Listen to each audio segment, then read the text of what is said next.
first, I just want to thank you for all the effort you put into the annual reports, the letters, and these conversations. I've learned a lot, and they're terrific, which is why I'm here from half a country away. Thank you.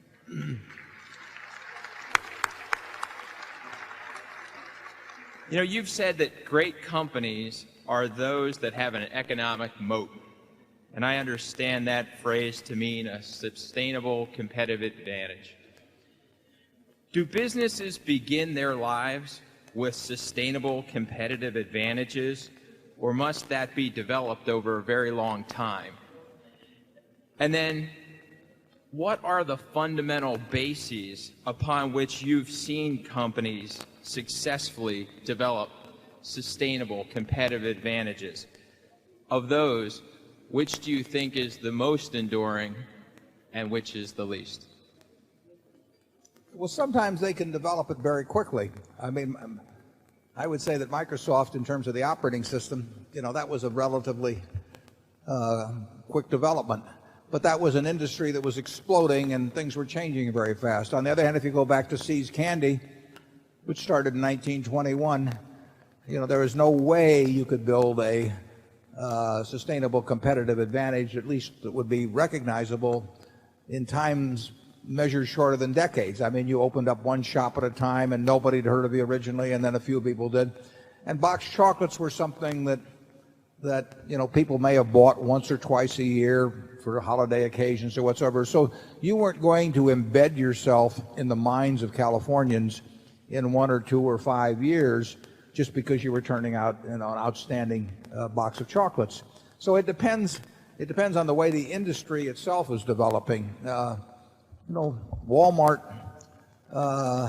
has done a fabulous job an incredible job in quite a short period of time. But even they took it in the small towns and they progressed along and refined their techniques as they went. But I would say that there could be things in new industries. I would say with NetJets, we have a sustainable competitive advantage, and that's an industry that was only originated in 1986 when Rich Santulli got the idea, and it was in its total infancy for a good many years after that. But what he has built is building and fortifying is that sustainable competitive advantage. But it depends very much on the industry you're in. And I mean, Coca-Cola, 1886, Jacobs Pharmacy, Atlanta, Georgia, John Pemberton came up with a product. Did he have a sustainable competitive advantage that day? If he did, he blew it because he sold the place for $2,000 today. He's a gambler.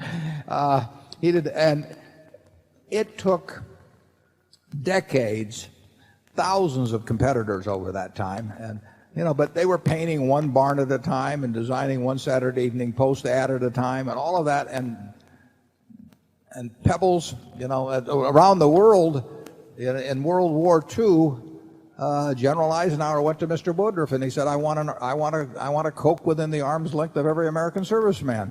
He said, I want something to remind him of home. And so he built a lot of bottling plants for Coke around the world. And that was a huge impetus, but that was what, 60 years or so after the product was invented. So it takes a long time in certain kinds of products, but I could see certain areas of the world where a huge competitive advantage was built in a very short period of time. I would say that probably in terms of animated feature-length films, for example, Walt Disney did that, and after Snow White and a few more, it took him a while till it could cash in on it. But it became Disney and nobody else in that field for quite a while, and fairly quickly. Charlie? Yeah, there are a lot of different models that create a sustainable competitive advantage, and there are also some models of where you can lose it very fast. You just ask Arthur Andersen.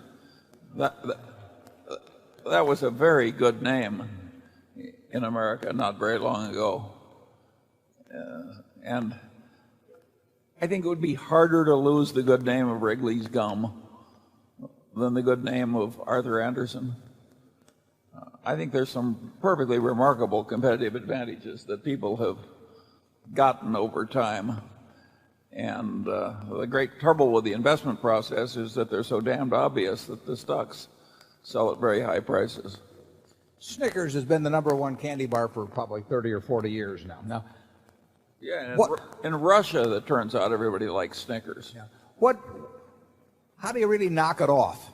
You know, I mean, we make candy. We would love to displace Snickers, but it's hard to think of ways to knock them from the #1 spot. I mean, my guess is that they'll be #1 in 10 years from now in candy bars, and the list doesn't change much in that field because if you think about the nature of how you make that choice as to what candy bar, if you were chewing spearmint chewing gum 5 years ago and you buy a pack of some chewing gum today, it's likely to be spearmint. I mean, there's things that you experiment a lot with, and there are things that you don't fool around with once you're happy. And you know, you can understand that if you observe your own habits and people's habits around you. But there's usually if something can gain competitive advantage very quickly, you have to worry about them losing it quickly too. I mean, when an industry is in flux, there are a lot of people that think they're the survivors or the ones that are going to prosper where it turns out otherwise.